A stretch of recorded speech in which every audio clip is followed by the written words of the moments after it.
คณะกรรมการคุ้มครองราคาสินค้าและค่าบริการคันเมืองท่าแตงเซกองได้เล็งกวดกาสินค้าอุปโภคบริโภคอยู่ตลาดเมืองท่าแตงก่อนจะมาฮอดปีใหม่ลาวที่จะมาถึงนี้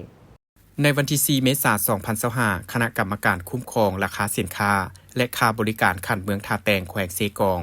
นำโดยทานสุวรรณสร้อยทะวงศารองเจ้าเมืองท่าแตงพร้อมคณะได้เล็งกวดกาสินค้าอุปโภคบริโภคอยู่ตลาดเมืองท่าแตงก่อนปีใหม่ลาวที่จะมาถึงนี้โดยพบเห็นสินค้าเครื่องอุปโภคบริโภคเช่นข้าวเหนียวข้าวเจ้าซีนหมูซีนงัวป่าพืชผักเครื่องดื่มและอื่นอยู่ภายในตลาดเมืองท่าแตงและอยู่ห้านซีนหมูสดเห็นว่าขายในราคาปกติดี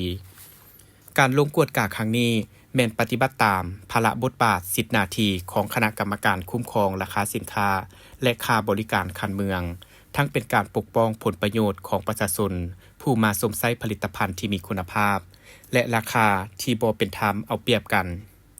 พร้อมนั้นก็เป็นการต้านและสกัดกั้นการผลิตและการจำหน่ายสินค้าปลอมแปลงลอกเลียนแบบเครื่องหมายการค้าอยู่ตามท้องตลาด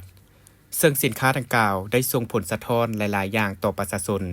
ฉะนั้นคณะคุ้มครองราคาสินค้าและค่าบริการคันเมืองจึงได้เล็งกวดกาติดตามและคุ้มครองราคาสินค้าพร้อมทั้งเตือนหัวหน่วยธุรกิจบ่ให้ฉวยโอกาสกักตุนสินค้า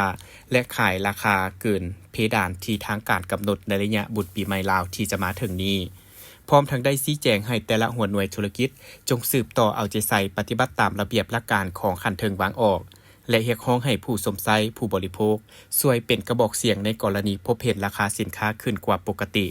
ต้องให้แจ้งคณะกรรมการคุ้มครองราคาสินค้าและค่าบริการคันเมืองรับทราบโดยด่วนทั้งนี้เพื่อเรียกเลี่ยงบ่ให้มีการฉวยโอกาสขึ้นราคาสินค้าในระยะเฉลิมฉลองบุญปีใหม่ลาวที่จะมาถึงนี้